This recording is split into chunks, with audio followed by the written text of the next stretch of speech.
This podcast is funded by Ted Dintersmith, the executive producer of the acclaimed film Most Likely to Succeed, and the author of the best-selling book What School Could Be.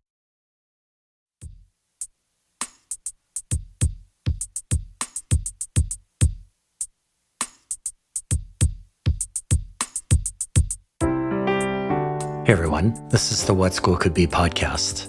I am your host, Josh Rapoon. This is the second episode in a series of special episodes that come from the Game Changer Big Think speaker series in the whatschoolcouldbe.org archives. Keep in mind the audio comes from Zoom calls, so expect a couple of bumps and knocks along the way. On the other hand, the conversations you will hear are incredible for their depth and insight into what school could be and what could be school. The following conversation happened on December 1st, 2022. Kapono Siati and I hosted a panel of 4 brilliant futurists who discussed the need to educate not one, but multiple generations of teachers and students who will intentionally shape the future of society, resulting in a world that is more just, more equitable, and fully sustainable, and do it in a way that avoids negative, unintended consequences. This panel did a remarkable and wonderful job unpacking all that is #shaping the future and #what school could be. Our 4 panelists were Dr. Kristen Alford, who is the director of the Museum of Discovery at the University of South Australia. Laura McBain is the co-interim managing director at the Hasso-Plattner Institute of Design at Stanford's D-School and the co-director of the K-12 lab at Stanford's D-School in California. Zoe Weil is the co-founder and president of the Institute for Humane Education and a pioneer in the comprehensive humane education movement. Zoe calls Maine her home. Dr. Aubrey Yee is a futurist, systems thinker, and passionate advocate for positive social transformation in Hawaii, and is a facilitator and coach for Our Beloved Futures, among many other pursuits and passions. And now, here is What School Could Be's Game Changer conversation with 4 brilliant futurists.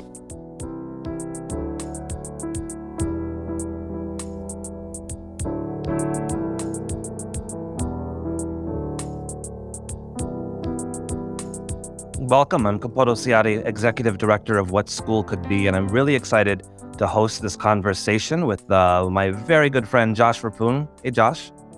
Hello, everybody. I want to set this up because this is one of our most exciting conversations that I get to host this fall season, and one that's near and dear to my heart. We're about to engage in a conversation with 4 brilliant futurists.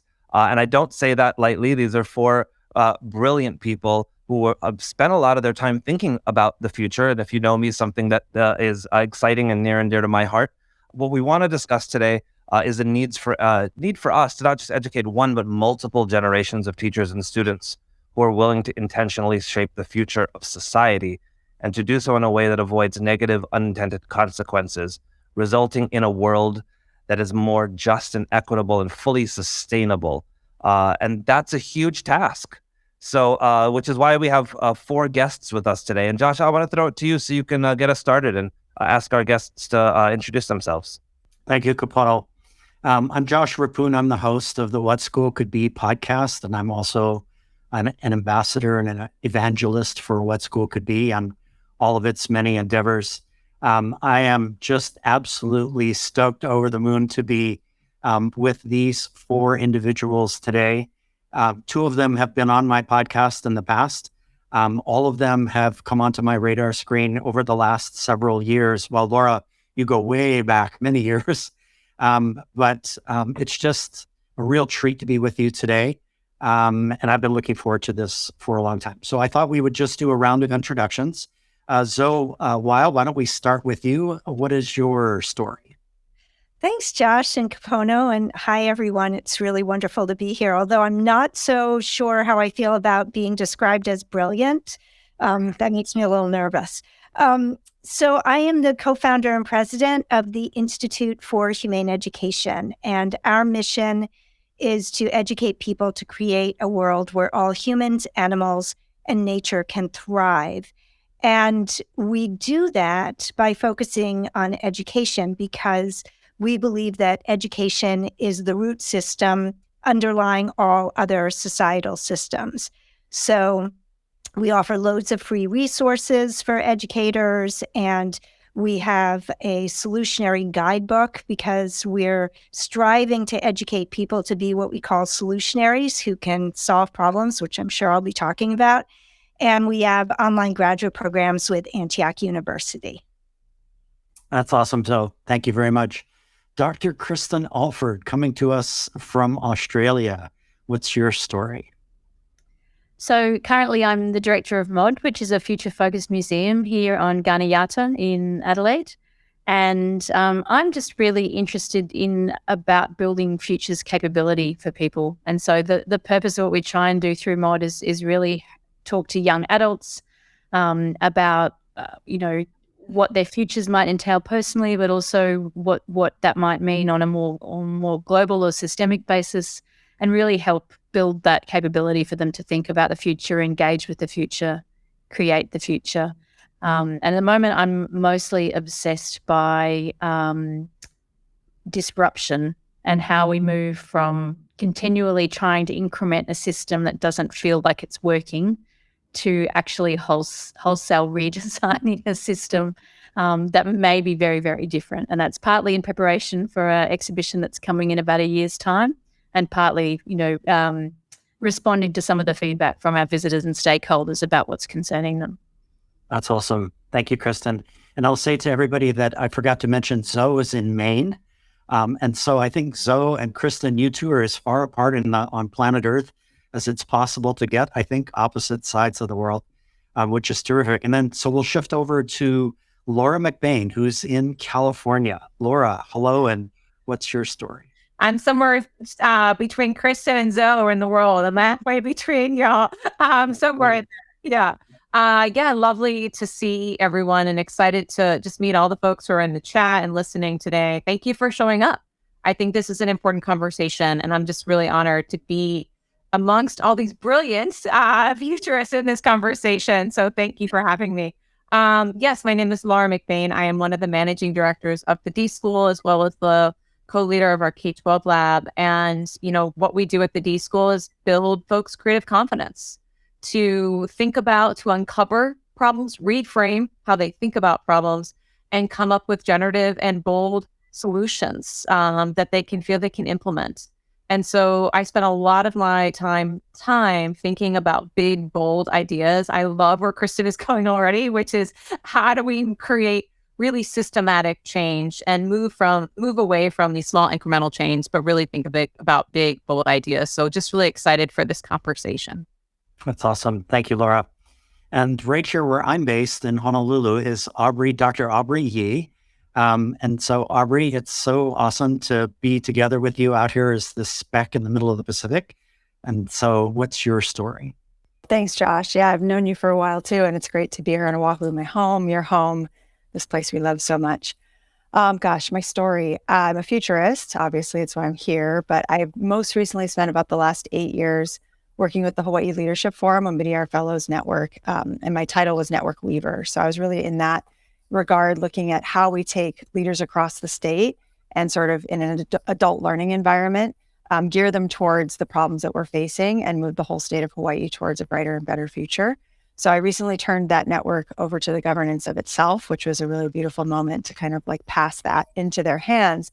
And with that, I became what I call now a free radical, which has been a fun chapter that I've entered. So I'm engaging in a few different projects, and I really loved what Kristen and Laura both shared about systems change needing to be something that's a bit more radical than incremental, I think, at this point. And so one of the groups I'm working with is called Culture Hack Labs, and we have a fellowship called the Rhizome Fellowship. And it's really looking at how do we hack these dominant narratives of culture that are holding the stuck systems in place. And they're so deeply embedded that we don't even notice them a lot of the time. So I'm working with social activists around the world on that. And then here in Hawaii, I started a school. So experimenting with the future directly. I have 2 kids. And during the pandemic, we pulled them out of school and started homeschooling. And I've learned so much in that process. And dove into like unschooling and all the different theories and all the things. And with the collective here on the North Shore of Oahu, we decided to try it out and see what we could do. So we've about 4 months into trying out starting our own school, which is not for the faint of heart, I warn you. But it's been a great endeavor. That's awesome, Aubrey. I've had the chance already to visit her campus, which is about 60 acres at a former Boy Scout camp, or still it's a Boy Scout camp in the mountains way above the North Shore of Oahu, where the famed waves break. And it was a remarkable couple of hours that I spent up there. So let's dive in. I'm going to read a paragraph from a recent Washington Post piece by William McCaskill and Tyler John. And so, quote, "It's easy to think of humanity's future as a bloodless abstraction, but future people will live lives just as real as our own. Right now, none of these people have a say in the decisions we make that shape their world. The present generation rules like a clumsy despot over the generations to come. Our shortcomings on particular issues that imperil the future share this common cause, that future generations receive almost no consideration in our political decision-making. We should fix that," end quote. So my question is, how do we fix that? The first thing that came to mind when you asked that was, are we sure we want to? And I think when I say that, not me personally, but what I've learned through a lot of systems change efforts is that people will oftentimes say they want something. And then when it comes to actually what you need to let go of and do to make that happen, the systems are so pervasive and so deep that we're not willing to make those changes. So I think the first thing that has to happen is for us to actually acknowledge where we're holding on and why. And that's a radical accountability across everyone, because we all somehow benefit from the way things are. So that the idea of the despot who won't give up their power, I think in some way we all hold a little bit of that, even if it's a small seed that is maybe a piece of our shadow, and really bringing that to light is the first part of the conversation. So awesome. I'd love to jump in on that, Aubrey, because that rings so true to me. And I feel like the only way I have thought about to address that is through the solutionary framework that we developed at the Institute for Humane Education and bringing that to students. Because young people, I felt this way ever since I started my work as a humane educator, teaching about interconnected issues related to the environment and animals and human rights. And young people wanted to learn about these issues. You know, a lot of my friends didn't. You know, some people would say, "Oh, so don't tell me about that. I don't want to know about that." But young people always seem to want to know. And in learning about, grave issues that could potentially be catastrophic for our planet or just plain heartbreaking, it's really important not to leave young people feeling helpless and impotent to create change, and knowing that the generations before them have created a mess that, they're now living in. And so this solutionary framework that we developed, first of all, it's based on the premise that a just and sustainable and humane world is possible. That's the baseline. It's possible. How do we get there? And that framework asks some of the questions that you were just saying. First of all, it says, let's look at a problem. Let's understand the causes of that problem. And that means learning systems thinking and becoming good critical thinkers to be able to be systems thinkers, and looking at the deeper mindsets and worldviews that lead us to create these systems. And then when we identify those, the next question is to ask, okay, who and what is being harmed, not only by the problem we're addressing, but also by all of these interconnected systems that perpetuate it, and who and what benefits. Because we need to be able to engage with the beneficiaries, because all those who are benefiting don't want to give up that power, just like you were saying. And then we look for leverage points and devise solutions, or look for where there are solutions, but they're not being implemented because of some other systems problem. And so where can we intervene in the system? And that framework is designed to allow students to become the best critical systems, strategic and creative thinkers that they can be. And in the process of then creating change, not only building a better future, better communities, but also reinforcing their hope. Because as David Orr, the Oberlin professor, said, hope is a verb with its sleeves rolled up, which I love. I'll jump in because I really love both of those. It's like, how do you release power? And I think part of, when I think about the systems piece, systems are made up of people, right? And people have the capacity to change that. And one of the things that we've been prototyping now, it won't be any surprise to Josh and Capono that, like, from the D school perspective, is human-centered design, we talk about empathy. And one of the frameworks and kind of, I would say, approaches to futures or approaching the future is how do we have empathy for the future? And I don't know about anyone in this space, but if you ever tried to think about yourself 5 years from now, you actually have an abstract image. It's very hard to connect with your people. Neuroscience behind this. Jan McGonigal, a former lovely Schools for the Future keynote person, has spoke about this, about our incapacity to actually envision beyond 5 years. And if we can't envision, how do we even feel it? How do we get to that? And so one of the things that we've been really trying to lean in is how do we get people to feel the future? Mm-hmm. And one way to do that is really thinking about our own descendants, us as ancestors to education, and really diving in 1 to 2 generations ahead and thinking about, what does your great grandson, great grandchild, great grandniece, what world will they live in? What kind of community are they going to be in? What would you want for them? And when we get to those core values, like these really core centric ideas, then we can start designing a new world. But when we talk about an abstract system, we start disassociating ourselves from it. And then we design without intention, without empathy, without ethics, without equity, because it's not connected to us. And so I think part of this question that you're asking, Josh, is how do we get better at connecting to the future, the future, as they say very often, and bringing that sense of empathy really visceral to ourselves. When I think about my niece and my great niece or my great grandchild, I have a very visceral reaction to that of what we want. And if we can start thinking about how we actually are shepherds to young people as if they're our own children, if they are our community, our family, and if we can get to that level of empathy, I think we can get to the longer term, the beautiful thing, Zoe, you're talking about, which is sustainable and a just world. But I think we kind of jump into these, we're going to do this for other people, for other people's kids. But the more that we can connect to, generations as if they are our own kids, then I think we're going to get to a pathway about how we can start moving toward that bold vision that, Zoe and Dr. Yidi laid out. Kristen, I want to come to you, but I just want to acknowledge that part of my inspiration for what we're talking about today is this book, The Good Ancestor, by Roman Krznaric. And Kristen, I was thinking that we could leave the current question on the table, which is how do we fix this? But I also want to add into it what Roman Krznaric talks about, which is an epidemic of short-term thinking. Yeah. And I wonder if we can go specific with you, Kristen, in thinking about how your Museum of Discovery, MOD period, is actually tackling this. In what specific ways are you looking at these two things that we've been talking about so far?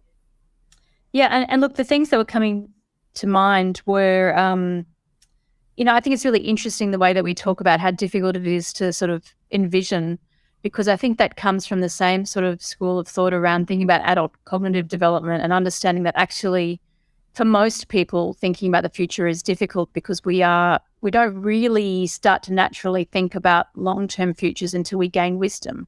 And we don't really start to naturally think about systems until we gain wisdom. And so I've got a little bit of an arc up at the moment because people keep saying to me, oh, young people, we've got to rely on our young people. And there's an Australian song by an artist called Paul Kelly who says, young people, I never did a goddamn good thing till I was over 30. I think I keep coming back to that because I think we're asking young people to be wise, and that's a lot of pressure. and we're negating the wisdom that actually we have by growing through a system. And so I keep coming back to this notion of how do we grow wisdom? And I think that first thing that you talked about is an absence of wisdom. And so we do want our young people to be enthused, and we do want to bring them so that they can also become wise beings at some point. But that kind of perspective for me is kind of absolving us of any agency as adults, or any ability to grow into being wise beings. And so when we think about places of learning, and we can get stuck, I think, in young people in the education system, but we should be really thinking about how we grow wisdom, and what does that wisdom look like. And so for us, when we're thinking about what we're doing at Mod, is one of the things that I hear a lot around is First Nations wisdom. But I'll say what that is actually it's eldership. Yeah. It's not, you're not wise just because you come from a First Nations background. You're sitting in a culture that values eldership, and therefore that's where the wisdom comes from. Exactly. And so connecting to those kind of journeys of not assuming that young people have all the answers, or not assuming that they're going to save the world is kind of on my mind at the moment. And so, yes, we are at Mod very much focused on helping young people navigate the future. But for me, it's also about saying you are on a journey with many other people. We're going to showcase the work of what our researchers are doing to try and solve problems and make the world a better place. We're going to show you journeys of innovation. We're going to talk to you about how people are tackling issues like climate, or like thinking about the ethics of AI and technology. And one of the events that we run quite deliberately is to bring researchers and the general public together to have ethical discussions. So it's not just about developing young people. It's actually about taking us all on a journey of wisdom. And I think if I go back to that first quote that you talked about, I think the other thing that I think needs a bit of unpicking is that I think it used to perhaps be the case that we could work hard at the lives that we were in, knowing that we were making the place better for the next generation, because that's progress, right? So a white Western Protestant notion of progress was like, I will work hard, and in working hard, I will make my life better. And now we're at a point where that assumption doesn't hold, and people are still in that kind of action orientation. And so to unpick that, we have to unpick those assumptions, and we have to say, yes, by working hard, you can make your life better and the life of others. But now we are in an interconnected global system. Now we are in long time. Now we are in things that do require actually great wisdom to hold all of that complexity. And so the question I just keep coming back to at the moment is how do we enable generations of us, our young people, our millennials, Gen Xers, boomers, whoever, how do we enable all of us to grow and become wise? I would love to follow up really quickly. I know we have a lot of big questions, so maybe this one is a really small question. To bridge what you just said about bridging back to ancestors, and then maybe what I heard you talk about was the agency that we have. Zoe, your book, "The World Becomes What We Teach," was impactful for me, and I think we have a lot of educators, specifically teachers, classroom teachers, with us on YouTube Live and Facebook Live and through our community. And I think one of the things that's always great for us to remind ourselves of as educators is that agency that we have. Sometimes it just feels so hopeless, right? You have this kid for maximally a year in most cases, right? And sometimes a semester, sometimes a day a week in that semester. And the agency that we have as educators, sometimes we don't recognize it or see it. Sometimes we feel it, but we can't see the output of it. Is there a lesson that you learned in putting that book together that would help us educators on listening kind of feel viscerally what Kristen was talking about? Yes, and Kristen, thank you for what you shared. For me, it feels like a both and. I'm struck by how much anxiety and depression is growing among youth, and school feels pretty irrelevant for a lot of them, not focused on what's important, not providing agency, not necessarily cultivating wisdom. And teachers are stressed to the max and overwhelmed. And, Capono, to sort of see if I can answer your question with a story. A few years ago, I was doing a professional development workshop for teachers and curriculum designers. And I used the prompt, in 50 years, I want the world to be, and then there was a blank to fill in the blank. And the first teacher to raise her hand responded, still here.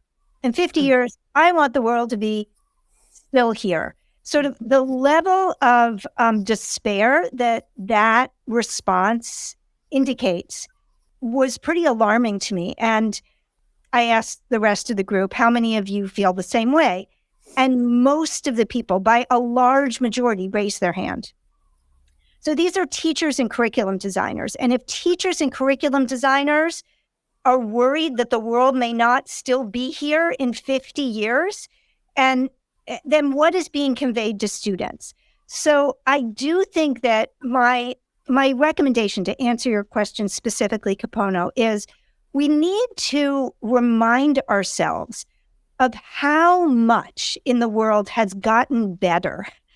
There's so many positive changes that have happened in my own lifetime. When I was born, it was illegal in many states for Black and white people to get married. And the concept of gay marriage wasn't even a concept that anybody was discussing. The air in many cities in the United States was dirtier than it is now. Waterways were dirtier than they are now. Around the world, half of all people lived in extreme poverty. That number is about 10% now. That's still crazy high, but it's an improvement. So many things have changed for the better. And if we can remind ourselves of that, then we can see, we just have to keep going in this direction. Now, there are some potentially catastrophic problems, and we are seeing climate change and habitat destruction and species extinction as one of those that's really profoundly frightening. But we have to steep ourselves in the possibilities for positive change.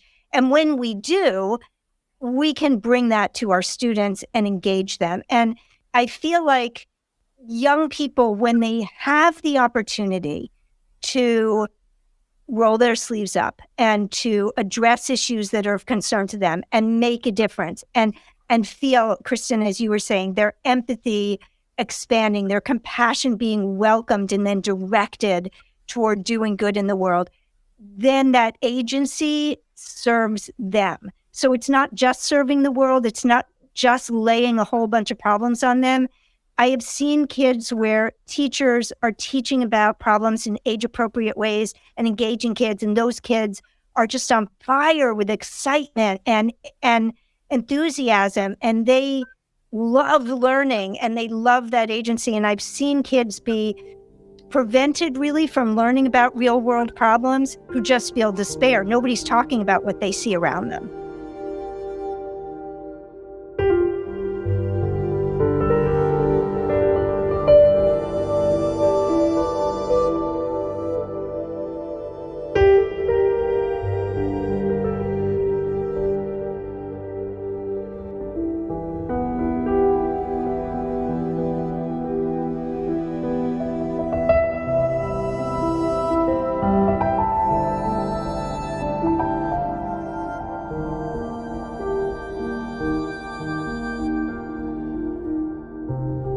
Aubrey, you shared with me that you've been advocating for a youth-led governmental level office of future generations. Wow, I would love to be in that office for many years, which is similar to other movements. So in what capacity do you do this work, and what obstacles have you faced, and what, if any, successes have you experienced in establishing this office of future generations? Oh, I wish I could say I've been actually working on that. It's more of an idea that we've talked about and tossed around in scenarios, but I think it is something that's really powerful, potent, and possible. And that article you shared about the work happening in Japan, I think that was a really great example of how that could start at a community level.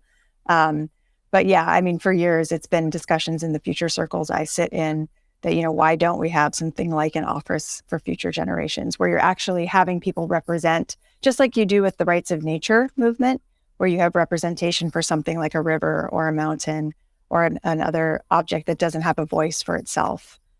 Future generation could be that same kind of, representation. So that's the idea. Oh, sorry, Josh, I was going to say, I think Wales actually has a commissioner for the future, which They is do. looking specifically at bringing that voice into formal policy settings, as opposed to sort of sitting more in the innovation space, but sitting in the system, which I think is really fascinating. And in all honesty too, Josh, I've sort of given up on policy as the major space for lots of change. I think it's really important and it's a piece of the puzzle.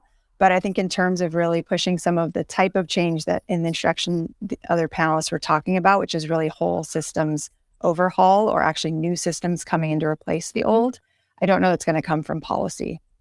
So where is it going to come from then? So one of the biomimicry ideas that's been really capturing my imagination is the imaginal cells. And it's this idea from the caterpillar when it moves into the butterfly, when it goes into the cocoon and turns into the goo and actually loses like all semblance of what it was. There's these things called imaginal cells, which are, again, free radicals. They're like little bits of actually autonomous organisms that appear within the goo and then start to organize themselves and become eventually what is the butterfly. So I actually believe, and my work and my excitement focuses on starting to notice the bright lights globally that are starting to really think outside of the box. There's a lot of work happening in post-capitalist realities, because I think the elephant in the room we haven't really mentioned here is that neoliberal capitalism is at the root of a lot of these issues. So what does it look like when we start to transition in a just way to post-capitalist realities? And to me, those are some of the imaginal cells that are lighting up conversations that are big, that have the capacity for bringing about some real change. And it all starts with education, because the youth and the future, and I loved how you talked about that in your book. So that really the kids are what start to build. And I think here in Hawaii, we've seen a really beautiful example of that with the Native Hawaiian charter school movement, where there was a deep investment in reestablishing Hawaiian language as a core piece of learning, and how like rewiring the brain through language and connection to culture, a generation now later has created this, amazing cohort of Native Hawaiian youth and youth-led movements that wouldn't have existed without that investment in Native Hawaiian charter schools. So just one example of how that can take shape. Imaginal cells forming and starting something new. Love that. Laura, I want to do one of these crowdsourced questions, and it's actually coming from somebody that you and I both know and love, Mark Hines, right? So for all of you, Dr. Mark Hines is he's like the Obi-Wan Kenobi Yoda of Elshing's Library of Wonder here in Honolulu. But Feels right. I've been, Laura, we've been obsessed with Justin Reich's podcasts about subtraction in action. We've been thinking a lot about how we miss talking about the things that need to be taken away in order for us to move forward towards those solutionaries and so on and so forth. So I wonder what you think about that in terms of subtraction and what we can remove that might help open the gates here towards kids and educators who shape the future, which you've written about. Yeah, I mean, it depends how bold, going back with Kristen, like how bold we want to be. Are we getting rid of, right off the bat, timetable in classrooms? Like, let's talk about it. That's the urgent now that you referenced, in Rova's book, of like the idea that learning happens in small increments. Like, if we're going to do learning, that is deep and gets to the projects that Zoe you're talking about, as a former project-based learning, teacher for 15 years, the time is such an element. And we assume that learning happens in these like siloed domains by content, and that is just not how the world works. In fact, and so, if we're going to subtraction, it's getting the things that are the barriers for deep learning in schools. So including timetable, radically on test scores, like why are we measuring some content, or are we measuring impact? There's some wild things that we could start thinking about. We're thinking about subtraction and innovation. So there's I'd say the system level pieces.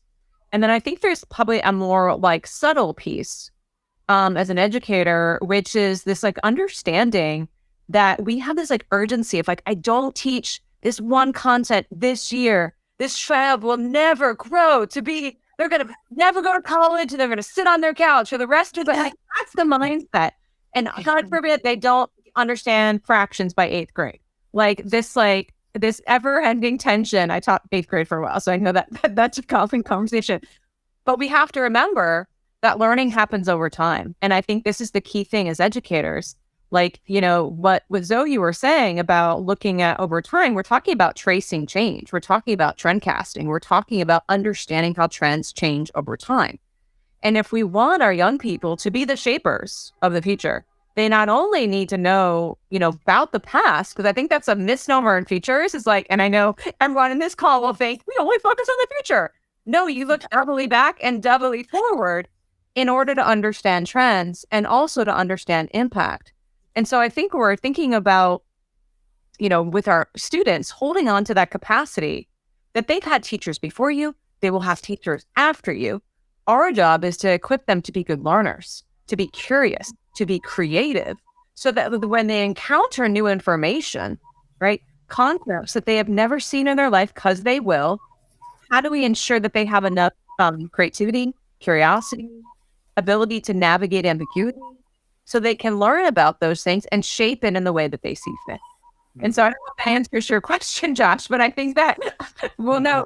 But that's kind of the piece that I think there's this internal piece that we as educators need to hold, is that I have a short time with these young people. And I do my best to make sure that they see themselves as shapers.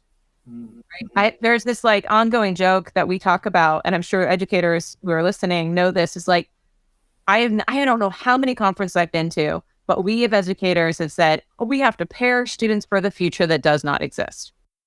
How am I even going to do that? Like, it's a pretty audacious goal. And so we spent a lot of time thinking, like, moving beyond preparing students from the future, but giving them the skills, the capacity, and the courage to shape the future. And that it requires, which is why we're all on this call, a real sense and I think passion for futures. And so that's what lights me up when we think about this work. Laura, can I push in really quickly on that for a second? But having had the privilege of facilitating D-School tools in classrooms and knowing the power of that, and having also sat in those 8th grade fraction conversations, I know exactly what you're talking about. I'm a teacher. I'm in a classroom. That fraction conversation is happening around me. Yeah. What's one move that I can do? I've seen moves out of the tools and the ideas coming out of the D-School, but what's one move that I could do?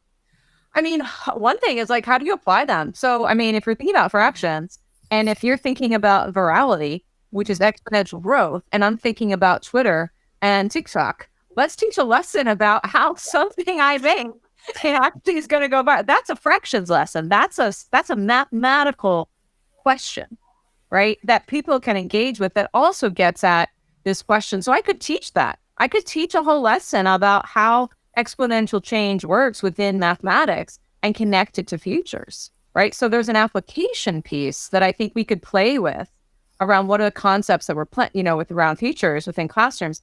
And I think if, you're thinking about the walk or the march toward the textbook, which is another approach, I think we also have to think about what are small ways that we can start playing with building up these mindsets. I'm very aware, having been an AP European history teacher, that there is stuff you got to do. And I also know that the power of reflection is something really important. I was a maker teacher for a while in high tech high. And I think there's a very simple thing that we can start just infusing in our classrooms is when you're making something, and I know Josh was a part of the maker movement for years. I can tell you when that movement started, we really were focused on, can we make this thing? That was the question. I never heard a conversation on, should we make this? Who will be harmed and who will be hindered? That I could do tomorrow. And so those are the type of conversations that we can start having in schools that I think, that's exactly what you're getting to, is like these reflective conversations about what am I making and where is this going to go in the future? So I think that this is actually a perfect moment for you to share what happened in San Mateo. I think it's such a remarkable story. It starts with one teacher and one copy of your book. But riffing off of what Laura is talking about here, there had to be both some subtraction and some addition because you're adding in the solutionary concept, but there were only so many hours on a day. And so how did that work in San Mateo? How did that unfold? So I wish we actually had Andrea Yagoyan on this call right now. So she was the environmental literacy coordinator for the Office of Education in San Mateo County, which is the county Palo Alto and San Francisco. Serves about 113,000 students. And she read my book. She brought it to the team in the Office of Education. They all gelled around it and said, we're going to make this the philosophy and framework for what we do in this county. So how do you do that? Well, they did it through fellowship programs and training teachers. And so they trained hundreds of teachers. Now, there are many more than hundreds of teachers in San Mateo County. So it's not like they trained every teacher. But when the teachers would go through the fellowship program, no matter what they taught, the age or the subject, they created a unit and they brought that unit into their classroom. So every teacher did it in their own way. There wasn't just one way. So I can't tell you how each teacher found the subtraction. I think it was more like, Capono, what you were just saying about fractions and your brilliant answer, Laura, that, you use this for this other learning outcome. And so that's what the solutionary units are doing as they're being brought into those classrooms.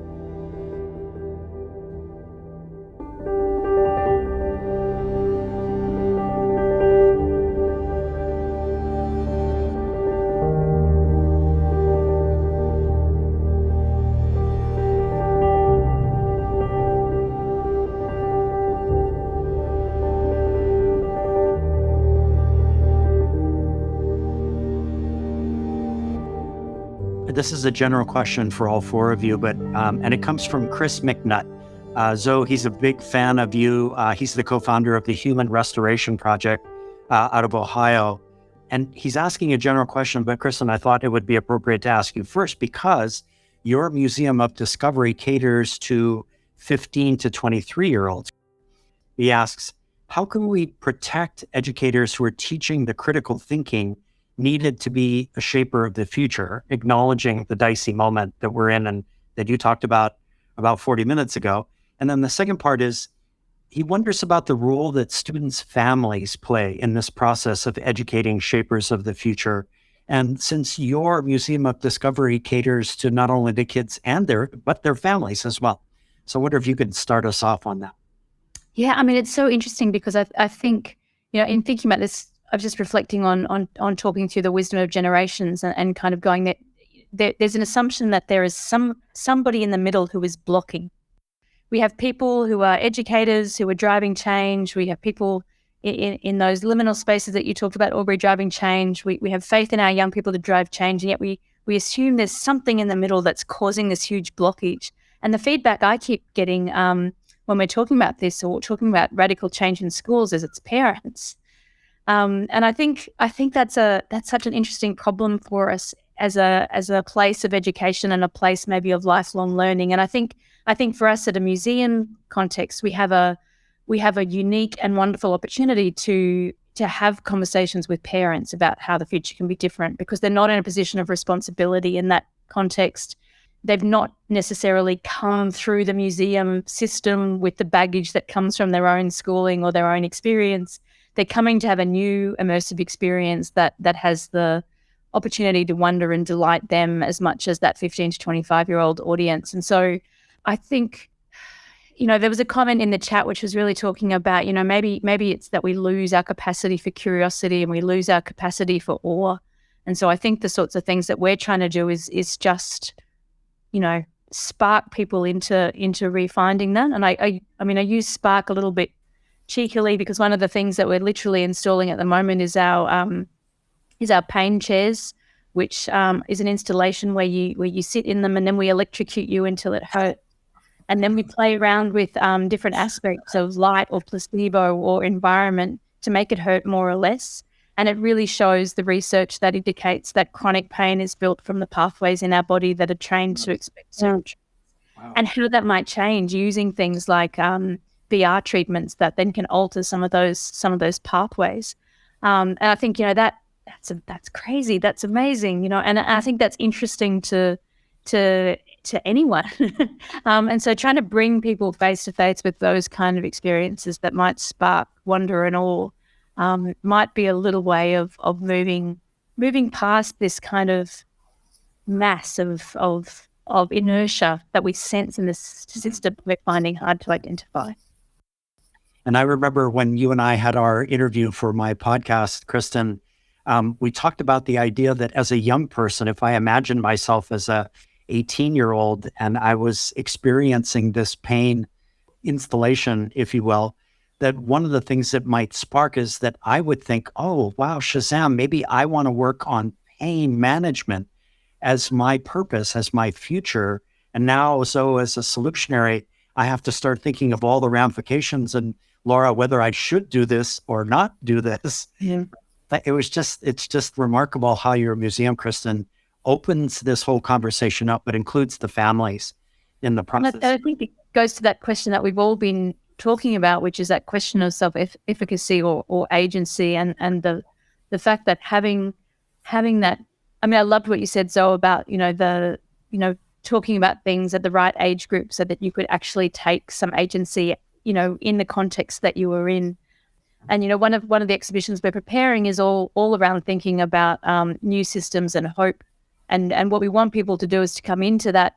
This will be for 2024. Come into that exhibition, offering them a range of different approaches, and we want to measure their self-efficacy at the end. Do they feel like they've got more agency? Do they leave with more hope? Is that something that we can do? Recognizing that the issues are serious and we can't dismiss them, but feeling powerless isn't actually a way to exist either. So that's really on my mind at the moment. One comment that sort of threads all of these parts together, and I feel like we're naming from different angles this radical shift from school as a place where a teacher and expert imparts knowledge and student receives, to like a cultivated environment where the inner genius from each child is given space to emerge and allowed to experiment till it finds, like you said, Josh, that spark of like, wow, maybe this is something I want to work on. But really believing that each child comes to this planet with something that they're destined to do and that there's passion inside them that we just need to cultivate, curate, and catalyze. Aubrey, I would love for you to describe what you're thinking and feeling in this moment as you begin, because you really still are at the beginning of Pupukea Schoolhouse. And these little kiddos who are at the beginning of their journey, but really you're sending them forward to be good ancestors. Mm-hmm. That's the feeling that really jumped out at me when I was visiting your campus up in the mountains up there, is that this is the very beginning. And I wonder what's going through your mind and your heart about that. Sure. Yeah. I mean, some of the things that have been shared, we've thrown a lot of the traditional things out the window. There's no grades, no tests, no homework. Or even looking at, like what is this whole like standards of learning and certain things that need to be learned at certain times, and even, pushing that to the side. And so what does it look like to really look at the children that are in your room and cultivate an environment where they can learn? And we've deeply embedded ourselves in nature.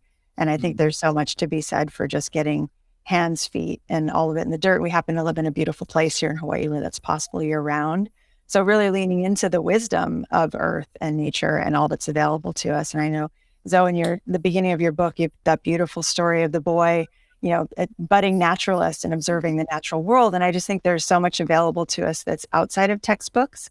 And I think a lot about the difference between schooling, learning, and education. And they're three radically different paradigms, and we tend to conflate them. Right. We've all been schooled, and it's a sort of an acculturation process. Learning happens anywhere, all the time, everywhere.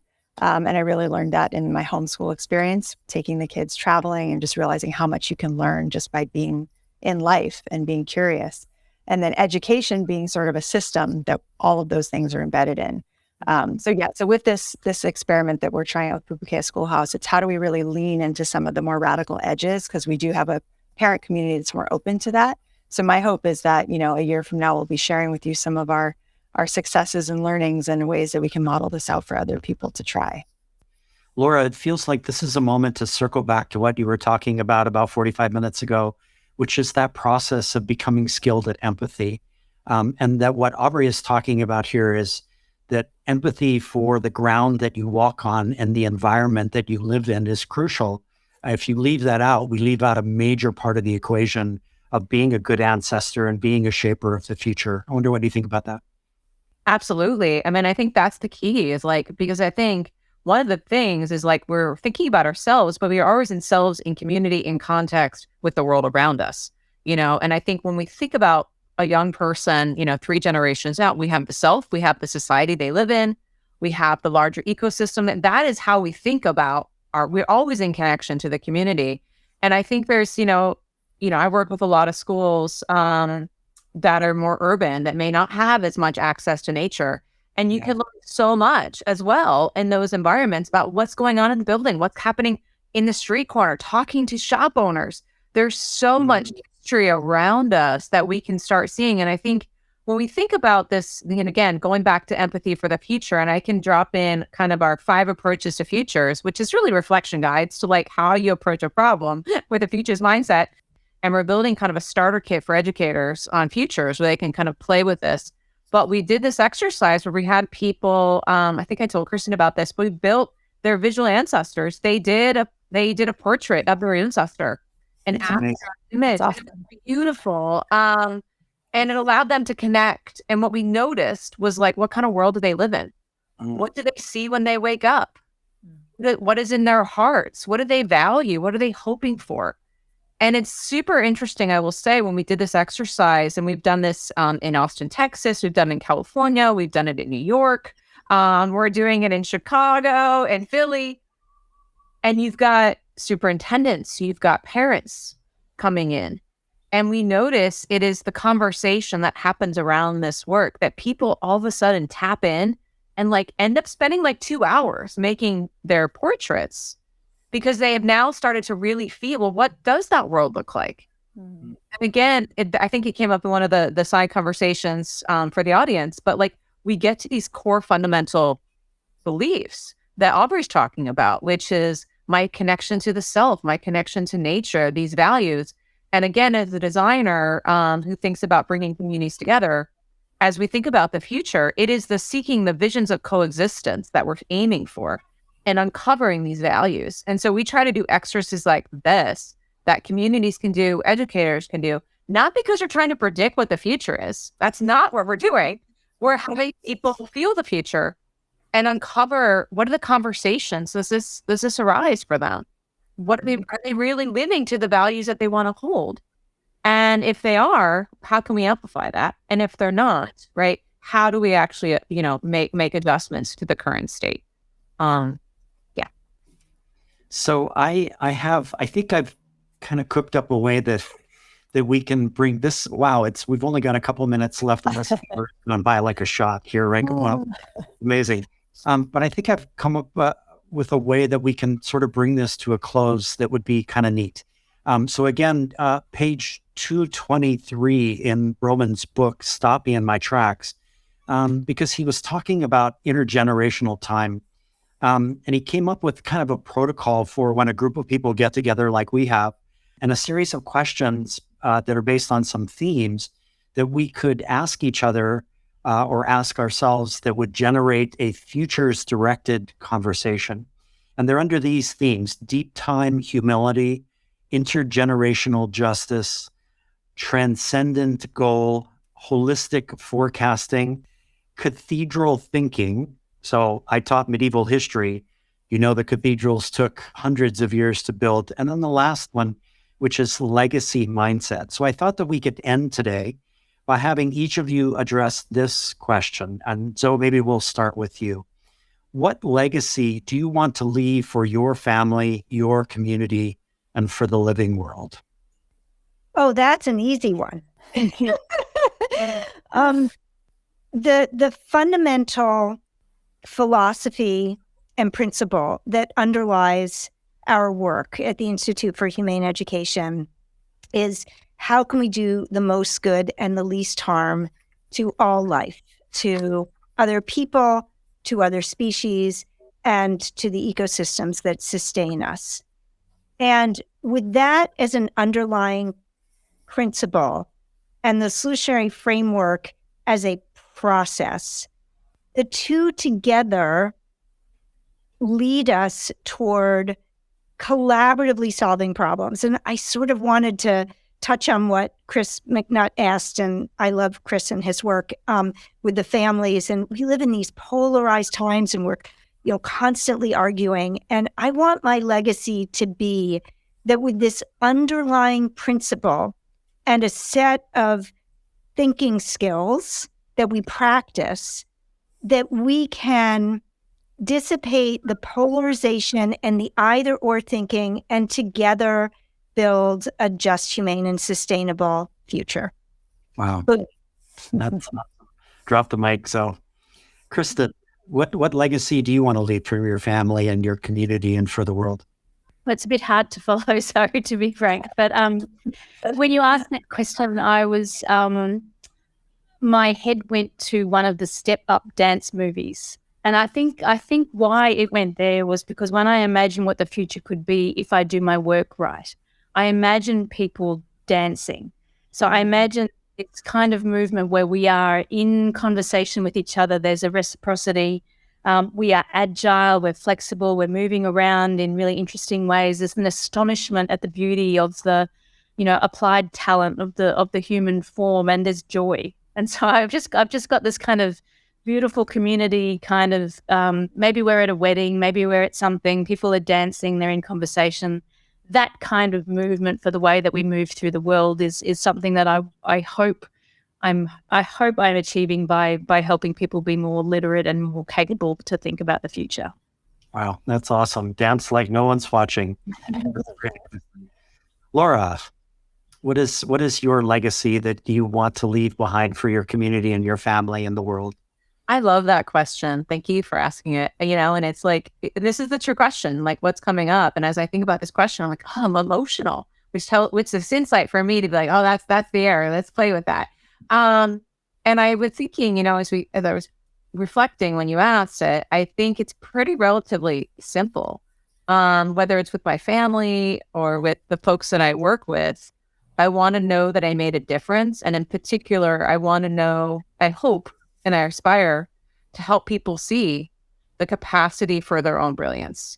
Mm-hmm. I think we shortchange people so much, or we underestimate them, systems or whatever, or our mindsets. And I think if I could just help more people, like really see that they do have this great capacity, that would make me happy. Wow. I guess the rest of the world calls it goosebumps. Here in Hawaii, we call it chicken skin. Yeah. Thank you, Laura. That's great. Aubrey, what's the legacy that you want to leave to your community and your family and the world? That's a beautiful question. I probably answer it different on different days, but in this moment, what's coming through is this vision again of the imaginal cells becoming the butterfly. And I think we're in a moment of becoming goo as a planet, and everything's dissolving. And if I could be one of the imaginal cells that helps to bring that butterfly into being, that's my hope. And again, I think it's, touching others with love and really holding that in your heart and the hope for a positive future. There's a quote by Robert Browning I'll just read that I think really speaks to that. And he says, it's one of my favorites of all time. There's an inmost center in us all where the truth abides in fullness. And to know rather consists in opening out a way where the imprisoned splendor may escape, rather than effecting entry for a light supposed to be without. And it's this idea that within us all is the spark of genius, and how might we create that space and that opening. And I see schools as the nurturing garden where, it's really a sacred temple where each child is honored for the spark of genius that they brought earthside by incarnating in this lifetime. Wow, that's terrific. Thank you. I'm going to thank people in a second. And Josh, I'm actually going to throw it to you for the last word. But I'm going to put a what school could be period at the end of the sentence, which is amazing and needs to continue. I want to, on behalf of what school could be, just initially thank everybody and tell everybody out in the audience that there are ways that we can continue this work together. What school could be, we have a few resources I'd like to share with you. There's several channels you can continue to work together. Please join us in the community. This conversation can continue there. Join us at community.whatschoolcouldbe.org. And we have two amazing opportunities to create cohort and to do this work together.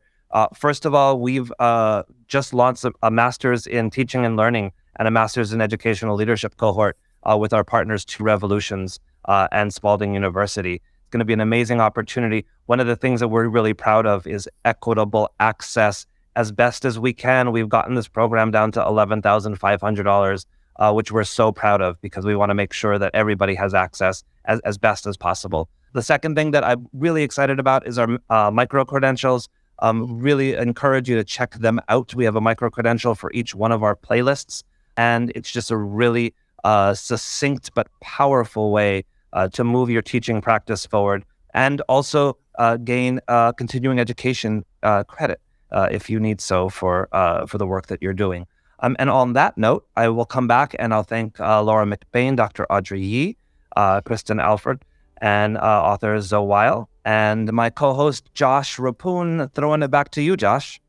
So thank you, everybody. I think the thing that I can say in this moment that would be the most meaningful is that to the four of you, your work has changed the arc of my life in some extremely profound ways. And that's the gift that I can give forward to the future, to my family, my community, and the world, is to provide an opportunity for the four of you whose work is so instrumental in helping us shape the future, that your voices be heard. And so I really, really appreciate all four of you. And thank you for the time today. And thank you to What School Could Be and you, Kapono, for all of the backside hosting that goes on behind the scenes here to make this possible. And so it's awesome. Thank you so much. Thank you, everyone. Thank you. Thank you. Thank you.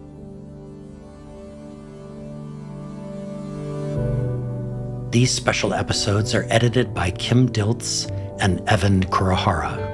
Our theme music comes from the vast catalog of music created by my friend of 40 years, the remarkable pianist Michael Sloan. Producer of 12 albums with over 100 songs, Michael Sloan is featured in Apple Music, Spotify, and all major music platforms. You can also find his work at his YouTube channel. Michael has listeners in over 100 countries and over 2,000 cities to date. Support these episodes with remarkable, innovative, and imaginative educators and education leaders by giving us your own rating and writing us a review at your favorite podcast store. Please join the What School Could Be global online community by going to community.whatschoolcouldbe.org or by downloading the What School Could Be app from your favorite app store. The What School Could Be podcast is brought to you by Josh Rapun Productions. Send your feedback to josh@whatschoolcouldbe.org. Follow the show on Twitter at WSCB Podcast. Until the next episode, ahui ho and take good care.